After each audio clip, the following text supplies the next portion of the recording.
Welcome back. James, 26 male, and I, Hannah, 24 female, were engaged for a year and a half. His mother didn't approve of me, so he kept postponing the wedding for unreasonable excuses from his mother. James doesn't know it, but I do. It's killing me. He's been letting her step over me in the whole 3 years we've been together. He's aware that she disliked me in the beginning, but she's been a little hypocritic after. So he thought she started to like me. When we went to her Christmas dinner and announced that we were engaged last year, she didn't seem happy at all to me. She even talked to me about being rushed with that decision. She didn't understand why James chose me out of all people. I'm quoting her words. This year, James and I chose to go on holiday with our couple friends Lola, 25 female, and Darren, 26. They've been together just as much as us, but they weren't engaged. We've known them since college, and we've gone on 2 holidays. One of them was 2 years ago, but this one was different. I asked James to go on holiday and not to go to his mother's dinner. He was confused in the beginning, but I convinced him by saying that we hadn't gone on a holiday for 2 years, and that our engagement anniversary had come up and we still hadn't got married nor celebrated that anniversary. So he made it up to me by arranging a trip to Colorado for 4 days. We went skiing and it was perfect until the last night on the trip. All of us went to a club near the hotel. We drank heavily thinking it was a great idea to travel the next day hungover. But that's not the case. The night at the club went great. It was when we went back to the hotel we all crashed in James and I's room. James and Lola were passed out when I was drunkenly cuddling Darren on the balcony drinking water and smoking a joint. He started touching me in a way that turned me on, and it didn't help being that wasted. I thought it was going to end there, but he grabbed my face and kissed my neck. And there I lost myself and started taking my clothes off. He obliged and took off his boxers, and we were doing it on the chair he was sitting on. I wasn't fully naked though, since we were kind of in public, and it was great. It felt different than what it was with James, and I knew Darren felt the same way. The rest of the night went well. We went back to Ohio. Things were so well between me and James, but I couldn't stop thinking about that night. So, on the New Year's Eve party of Darren and Lola's, I met with Darren in the bathroom and we did it again. It was completely sober and different. It didn't feel the same as the night back at the hotel. It felt wrong, but I kept going and going, trying to push the thought away.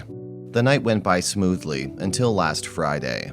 I found out I was pregnant, and I knew in my heart that it wasn't James because we hadn't had sex since the second night in Colorado. And we remember it very well.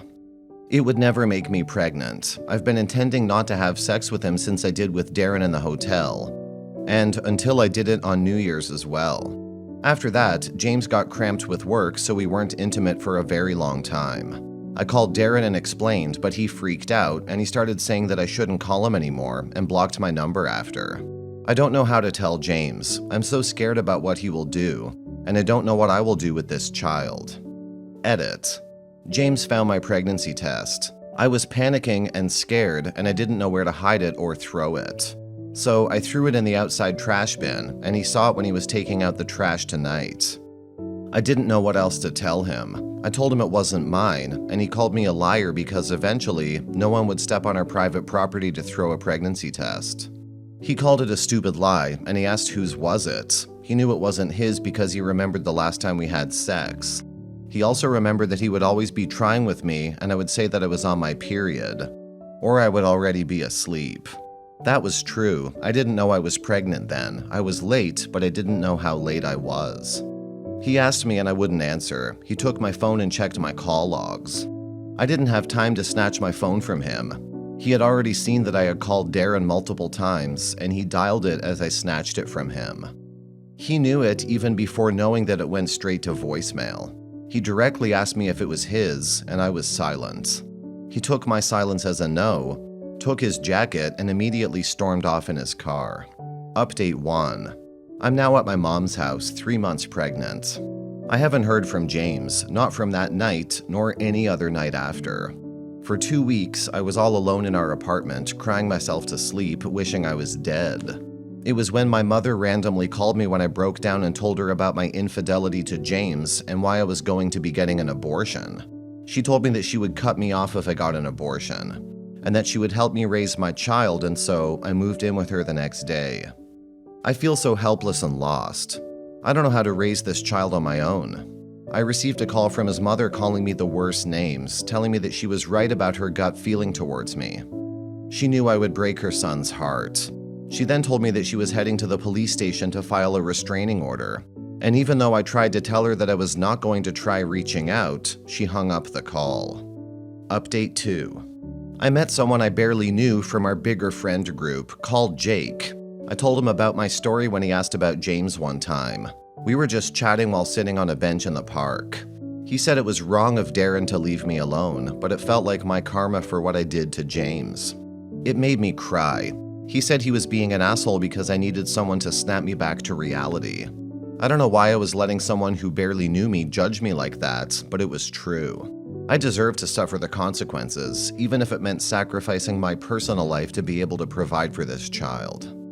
Story 2. Me and my husband are married for a long time and have a 10-year-old son together. When we ever did something right, it's him. 4 months ago, I came clean to my husband about me having an affair with a coworker. The story is as old as the world. I missed the feeling of being desirable, feminine, acknowledged, and that coworker gave me what I needed. It was exciting and felt really good. Especially since my coworker is 29, and igniting desire in a man that young and good-looking made me feel a lot more confident. But whenever I looked at my husband, a lot of ugly feelings came up. Guilt and remorse for hurting him if he will ever find out. The thought how heartbroken I would be when he would do that with another woman. Not just the physical act, but the feeling a younger woman could give him that I couldn't. I would have no words. It took a while to realize how extremely disrespectful my actions were to him, our marriage, and our family as a whole. I ended the relationship with my coworker and waited for a weekend where our son was at his grandparents' home. Restrictions here already allowed that. I sat my husband down and told him that I cheated on him. At first he thought I was joking, but then he got angry, called me names, and asked questions. Some I answered, why, how long, etc. Some were just inappropriate. He asked me if I expect him to forgive me, and I basically told him that he must decide that. I told him I would work happily with him on this marriage and absolutely try everything to gain his trust back. But I would also be as supportive as possible when he wants to divorce. He asked me again if that's what I want, and I told him I definitely don't want to lose him. He said he had to think about it. That night, I slept on the couch. I felt very vulnerable. The next day, he said he'll give me another chance, and I was very happy about that, but that faded really quickly.